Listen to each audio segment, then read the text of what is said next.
This is the Everything 80s Podcast, episode 11, The Story of the Power Glove.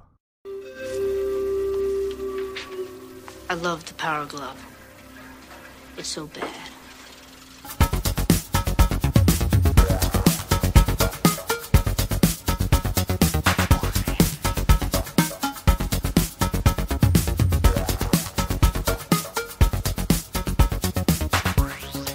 Hey guys, what's happening? Welcome back to the Everything 80s Podcast, brought to you by everything80spodcast.com.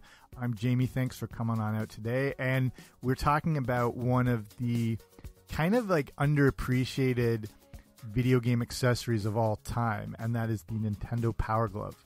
I think there is still sort of an association as it being kind of a joke and a novelty, which part like I would say it is a novelty, and especially like with the intro there from The Wizard, which was basically a 90-minute commercial for Super Mario Brothers 3, but also trying to integrate the Power Glove kind of into the culture and trying to push it as the kind of must-have video game accessory that you can't play video games without it. So, I mean, I think we kind of look back in it sort of a mockingly way, but it's actually got a lot of interesting science and development that went behind it. And like I said, probably a little underappreciated. So this show will be all about the story of the Power Glove. But before we start, if you haven't already, make sure you subscribe wherever you get your podcasts. I should be there. If you're listening on the YouTube machine, you can subscribe there, all that fun stuff. Okay, let's do this. So if this is completely new to you, if you're listening to a podcast based around the 80s, you're probably familiar with what I'm talking about. Just in case, the Nintendo Power Glove was an accessory for the Nintendo Entertainment System that came out in 1989.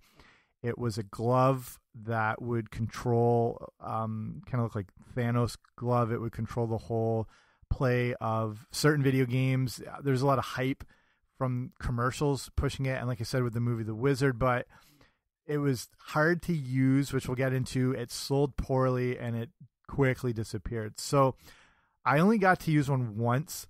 I forget where it was, a friend's house growing up that I don't think I actually really knew that well, but other kids knew him, and this kid had a Power Glove, so you instantly pretended to like him. And all I remember was it being super frustrating, kind of like playing the E.T. video game. If you ever played that, listen to that podcast. I have all about the history of that thing. So, but the concept was crazy cool. It's a glove that let you play video games. But if you owned one, or if you ever used one, you know it was more frustrating than useful and kind of seemed pointless. And like I said, because maybe the technology was a little bit ahead of itself and couldn't catch up with the gameplay. So, but it did have a lot of promise. And it's interesting that the whole thing, like the Nintendo Power Glove has roots in music. It has connections to NASA.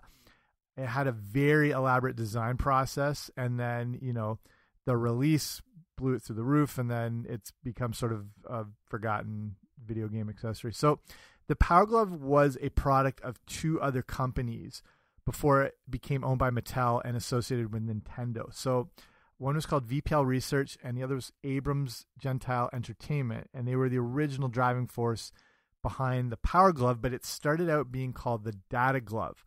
So the Data Glove was a creation of a guy named Thomas Zimmerman, and he was an MIT undergraduate, and this is where the Power Glove has its connections to music. So as a kid, Zimmerman was obsessed with orchestras, and especially watching the conductors as they led symphonies, things like that. So when he was a kid, he would pretend to lead an orchestra by air conducting it, and, you know, instead of playing air guitar to old Twisted Sister songs like I did. So this idea was just kind of like embedded in his brain, and he held on to this idea into his adulthood, and he wanted to create some sort of device that could create music by waving your hand.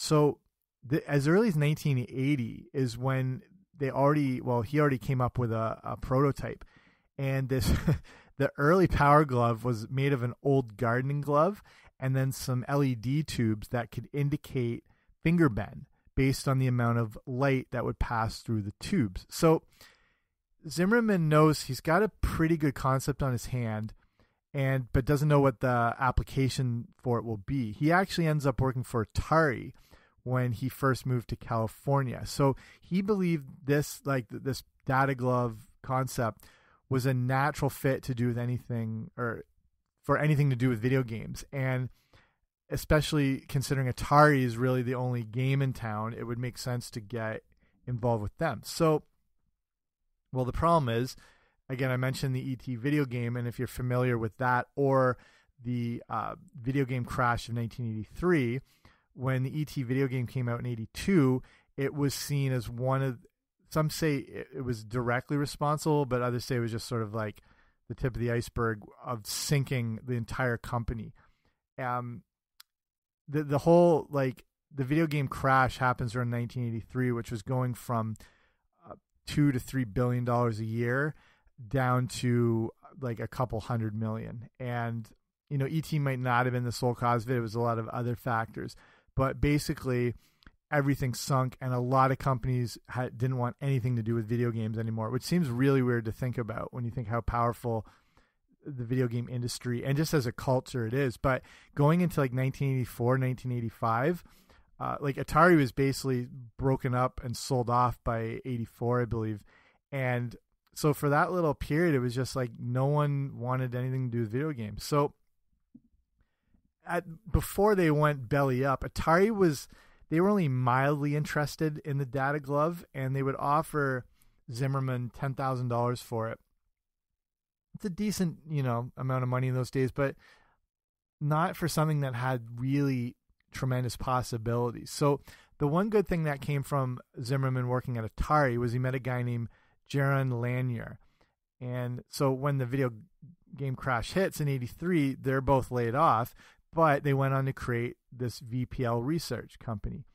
So Lanier he was pretty loaded, and Zimmerman was the design concept behind it. So they're kind of ready to get rocking, sort of like a Steve Jobs, Wozniak situation, a creative person and someone who was just like the logistical, straightforward guy on the project. So the data glove was really improving now too. I mean, every 6 months, year that goes by, technology advances and improves.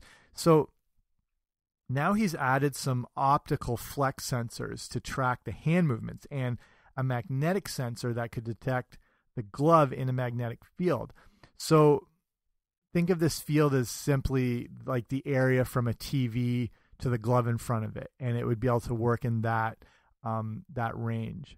So VPL actually made some interesting models and prototypes of the glove that also included head sensors and kind of looked a lot like today's virtual reality headsets. So this technology is, showing some promise, and it's actually getting some interest from non-video game based companies. Like I said, video games kind of were non-existent at this point. It was like Nintendo still hasn't saved the whole industry yet.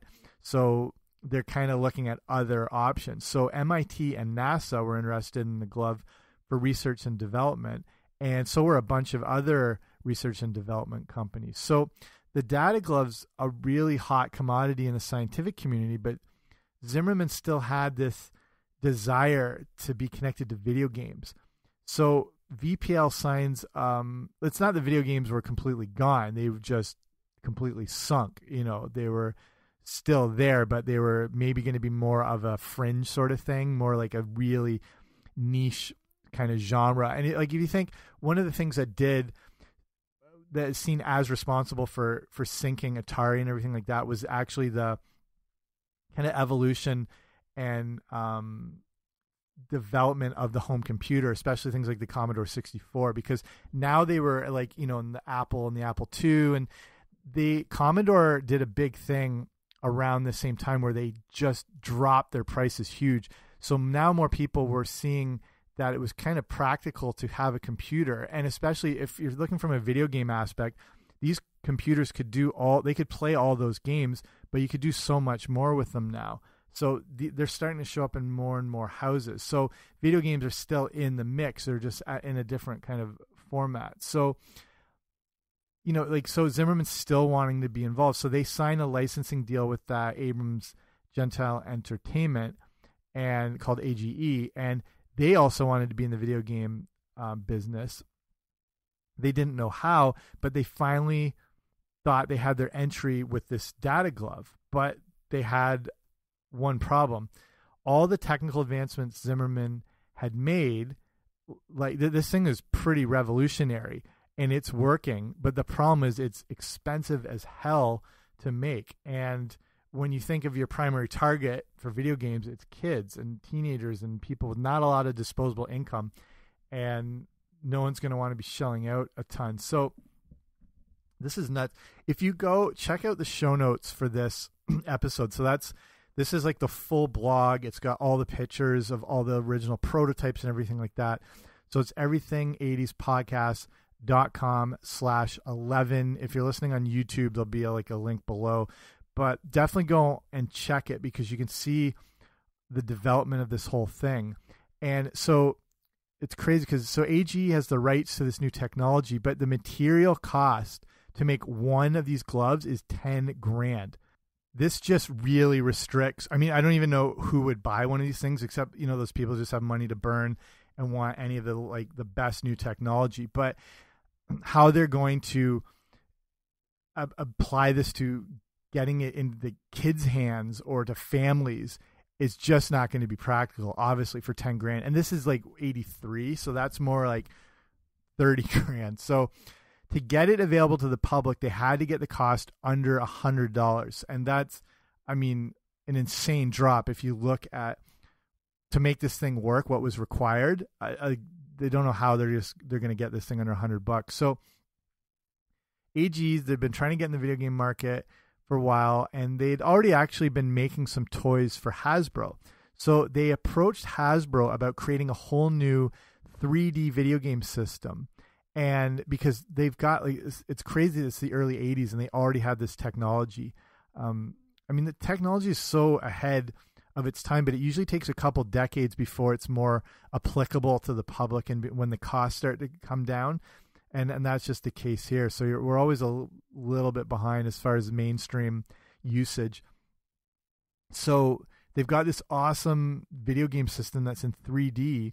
The problem is Hasbro has signed a licensing deal with Nintendo, who's just starting to come out, and they're going to make a G.I. Joe game because Hasbro owned G.I. Joe. Nintendo hasn't totally caught on yet, but they still want to be involved in licensing franchises and stuff like G.I. Joe's just plastering themselves everywhere as far as branding and everything like that. So they're interested, but they're seeing there's going to be a conflict of interest here. So then AG reaches out to Mattel, who likes the glove, but they're like one of those other companies hesitant to get back into the video game industry because they got burned really bad when the crash happened in '83. They lost around $200 million in their electronics division.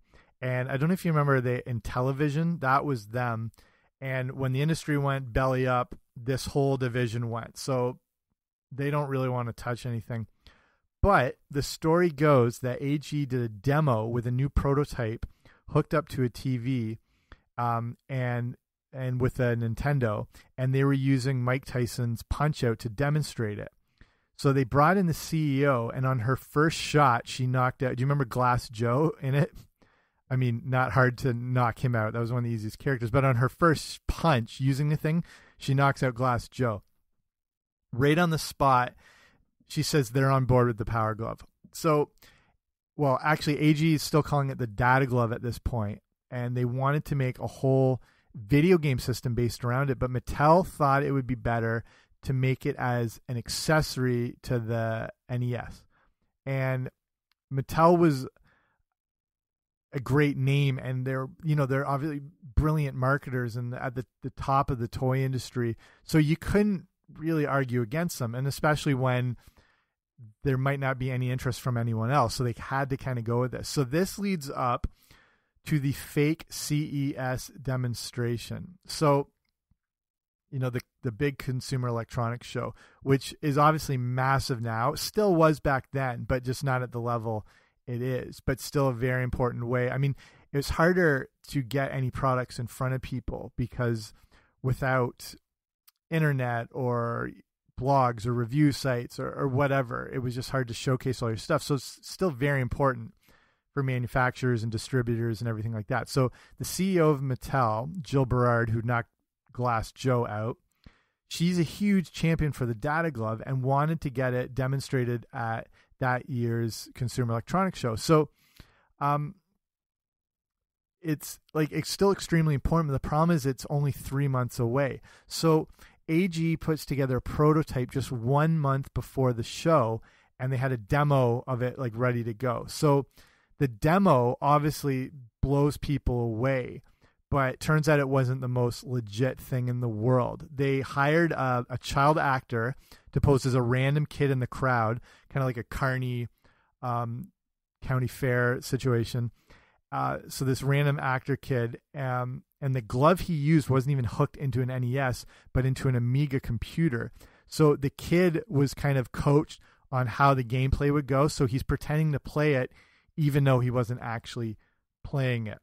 This is, I don't know if this is like common knowledge, but when this is similar to the iPhone keynote, if you've ever watched that, when Steve Jobs first introduced the iPhone, he actually had multiple iPhones behind that speaker podium he used. You notice in other keynotes and stuff, it's just, or to this day, it's a lot of the time it's just them walking around on stage.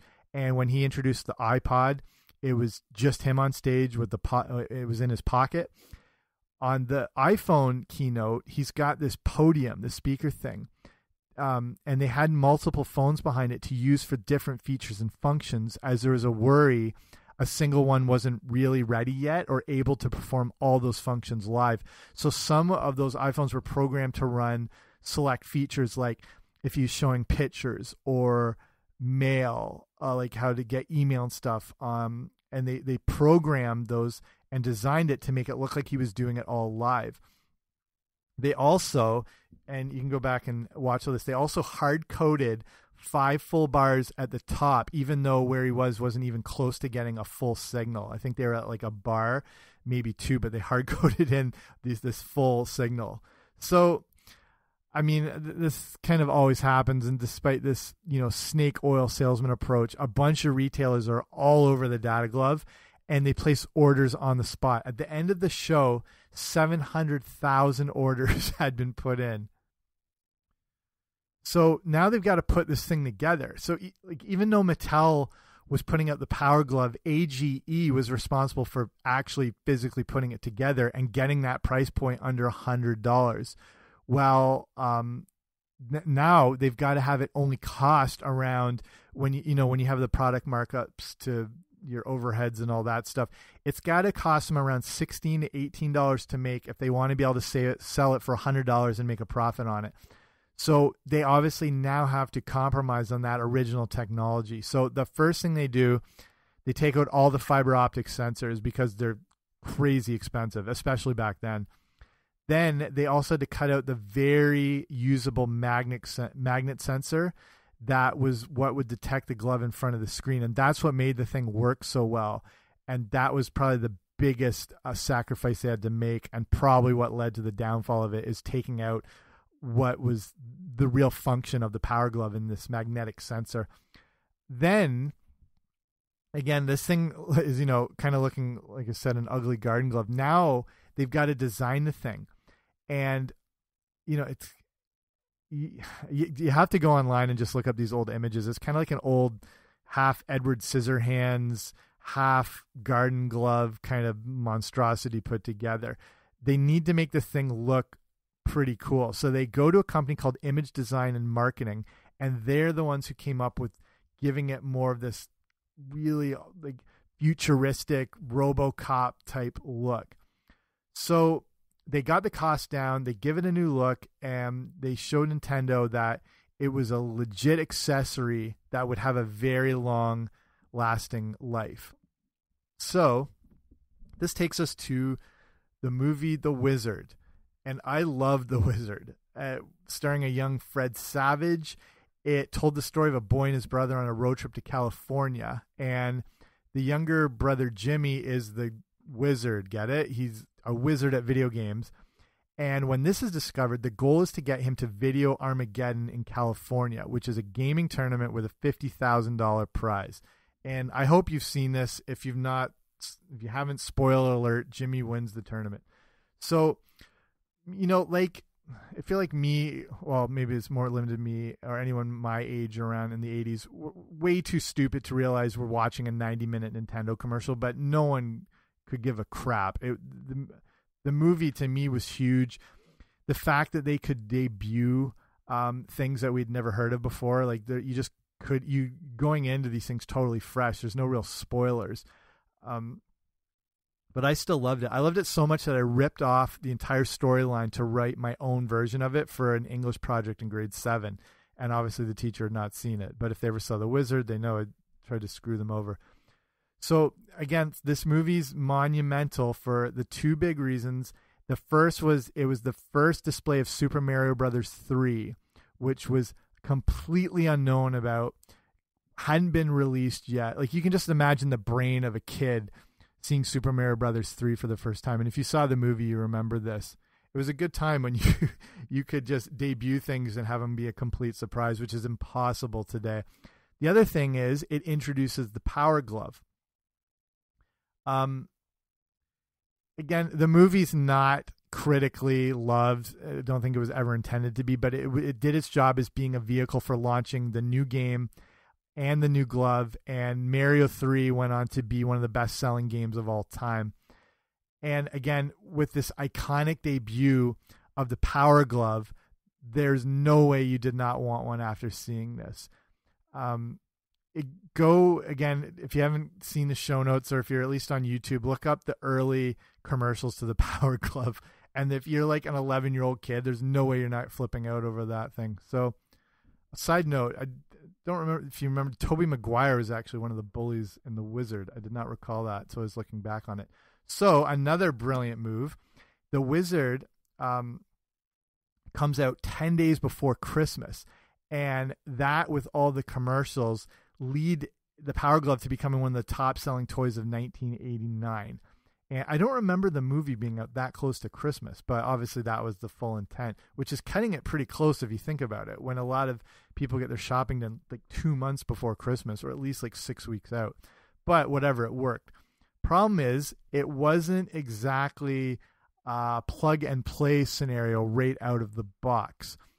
To set up the Power Glove, if you had one, you remember this, and I remember my friend or this kid talking about this whole thing, you had to calibrate it first. You had to hold your hand out and make a fist. If you didn't, the operating system didn't know what was your fist and what was your hand. And if you screwed up any part of this calibrating process, the glove just would not work properly. So it took a while to do, and you had to keep up your hand for this like long period for it to be recognized and everything. And then you also had to enter a code properly. Basically, there was a lot of stages where the glove could end up not being properly calibrated. And that means the functionality wouldn't be there. A big issue when the Power Glove came out was there wasn't really Power Glove specific games. It did work technically with all games. Like it could use the controls and the functions, but it worked a lot better with games it was designed for. The problem is that there really wasn't anything available specifically for it. Mattel was just concerned with getting the thing out there. That was probably their biggest mistake. They probably should have released more games with it or improved on the functionality. I think they thought, I don't know if their thought was like, whatever, we'll make a huge splash with this and then just discontinue it. I don't know if they had long-term game with it or goal with it. I have no idea.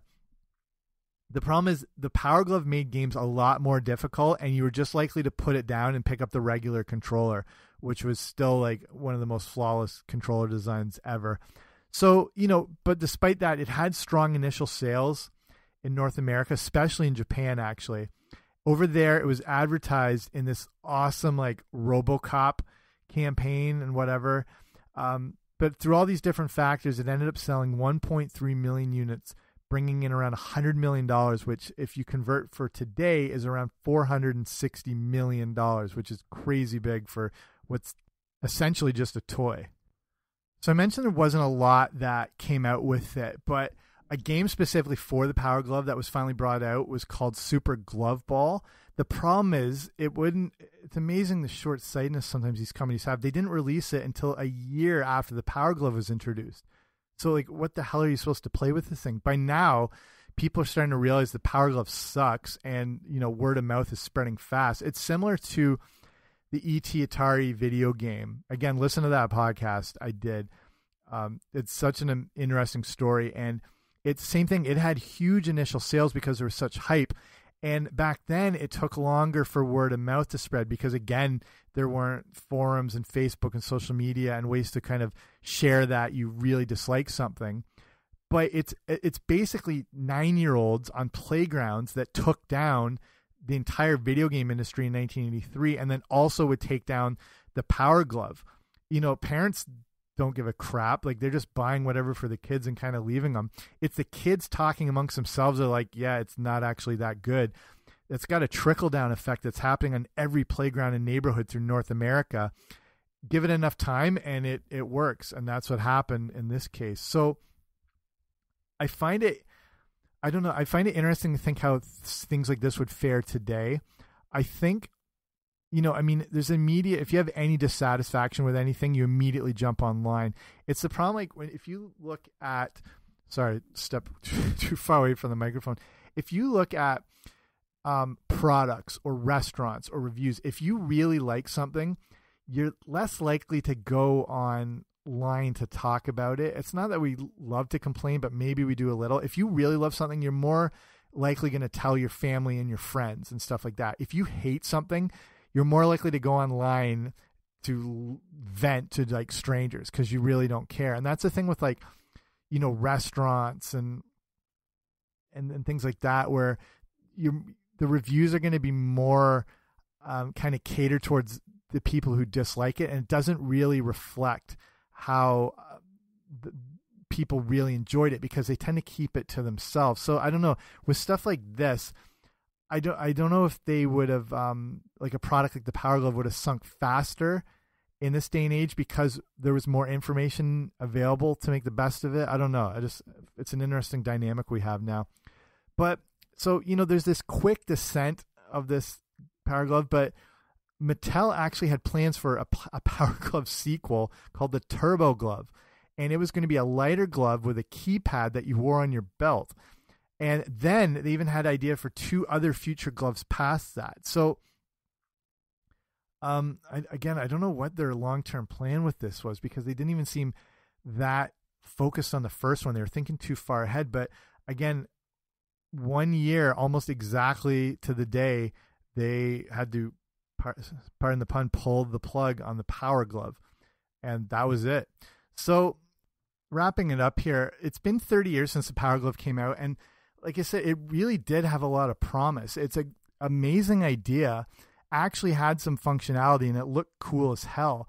And as much as it's partly seen as a joke from the 80s, it's still like when you see one, you're like, oh yeah, that still kind of takes you back. I don't know if you you still kind of light up when you see or hear mention of the Power Glove. But it is actually, there are different iterations of it still being used. It's living on in different forms. That the original technology is being embraced now to do things like controlling drones.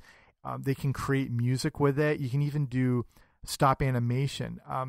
It clearly didn't live up to the hype, but I don't think that's no fault of the designers and the creators. Everything was there to make it work, but they had their hands tied to kind of make a mass-produced, dumbed-down version of it. And there's even, prospects of it being used for medical reasons and assisted surgeries. And again, like, I think we'll see it in different forms over the years. So it just might be one of those things that the technology was too ahead of its time and they applied it in the wrong direction into video games, but maybe that's what brings it back around, and it's going to, I don't know, we'll see it as a very effective tool in the future. Okay, so that's it for me. Thanks for checking this out. Hopefully you found it interesting. I did. As I researched this more, looking back, a lot more went into it than I realized. So again, if you like the show, make sure you subscribe wherever you get your podcasts. If you really like it, leave it a rating and review. That way more people get to see it. And again, check out the show notes for this whole thing. everything80spodcast.com/11. If you're listening on YouTube, I'll link down below. Thanks for checking this out. I'll see you soon.